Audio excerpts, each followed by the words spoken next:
നരേന്ദ്രമോദിയോട് ഏറെ ബഹുമാനം തോന്നുന്ന ഒരു കാര്യം എന്താണെന്നാൽ രാഷ്ട്രീയ എതിരാളികളോട് വിഷയാധിഷ്ഠിതമായ എതിർപ്പ് മാത്രമേ അദ്ദേഹം പ്രകടിപ്പിക്കാറുള്ളൂ. വ്യക്തിപരമായ വിദ്വേഷം അദ്ദേഹം വെച്ചു പുലർത്താറില്ല. അതിന്റെ ഉത്തമ ഉദാഹരണമാണ് 2019 ദേവഗൌഡ പാർലമെന്റിൽ മോദിയെക്കുറിച്ച് പ്രസംഗിച്ചത്. 2014 ലോക്സഭാ തെരഞ്ഞെടുപ്പിന് മുൻപ് BJPക്ക് 276 കൂടുതൽ സീറ്റുകൾ ലഭിക്കുകയാണെങ്കിൽ താൻ MP സ്ഥാനം രാജിവെക്കുമെന്നും രാഷ്ട്രീയത്തിൽ നിന്ന് വിരമിക്കുമെന്നും മുൻ പ്രധാനമന്ത്രി കൂടിയായ HD ദേവഗൌഡ പറഞ്ഞിരുന്നു. തെരഞ്ഞെടുപ്പ് ഫലം വന്നപ്പോൾ BJPക്ക് 282 സീറ്റുകൾ ലഭിച്ചു. താൻ പറഞ്ഞ വാക്ക് പാലിക്കുന്നതിനായി പ്രധാനമന്ത്രിയായി അധികാരമേറ്റ നരേന്ദ്രമോദിയെ ദേവഗൌഡ നേരിട്ട് കാണുകയും തന്റെ രാജ്യസന്നദ്ധത അറിയിക്കുകയും ചെയ്തു. എന്നാൽ തെരഞ്ഞെടുപ്പ് സമയത്തെ വാദപ്രതിവാദങ്ങൾ അത്ര കാര്യമാക്കേണ്ടതില്ലെന്നും രാജിവെക്കരുതെന്നും മോദി അദ്ദേഹത്തോട് ആവശ്യപ്പെട്ടു. പാർലമെന്റിലെ ഏറ്റവും മുതിർന്നതും ഭരണപരിചയവുമുള്ള നേതാക്കളിൽ ഒരാളാണ് ദേവഗൌഡയെന്നും അതിനാൽ അദ്ദേഹത്തിന്റെ സാന്നിധ്യവും സേവനവും സഭയ്ക്ക് അനിവാര്യമാണെന്നുമാണ് മോദി പറഞ്ഞത്.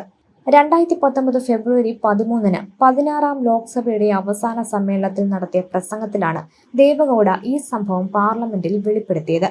രാജി നൽകാനായി 3-4 തവണ താൻ പ്രധാനമന്ത്രിയെ കണ്ടിരുന്നുവെന്നും എന്നാൽ ആദരവോടെ അദ്ദേഹം തന്നെ പിന്തിരിപ്പിക്കുകയായിരുന്നുവെന്നും സഭയിൽ പ്രധാനമന്ത്രിയുടെ സാന്നിധ്യത്തിൽ തന്നെ ദേവഗൌഡ അന്ന് തുറന്നു പറഞ്ഞു.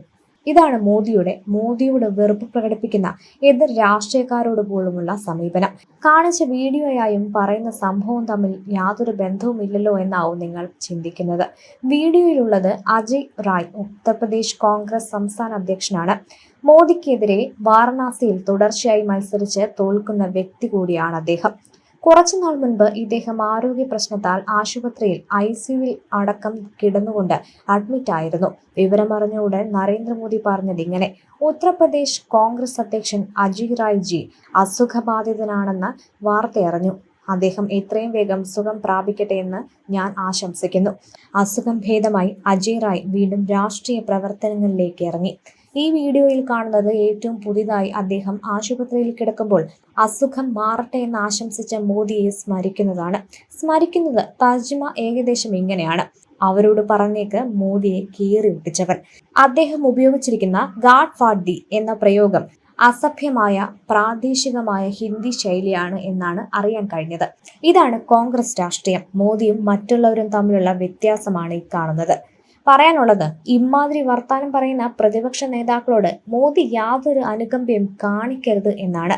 എന്നിട്ട് വിളിപ്പേര് മോദി ഫാസിസ്റ്റ് ആണത്രേ, കോപ്പാണ്.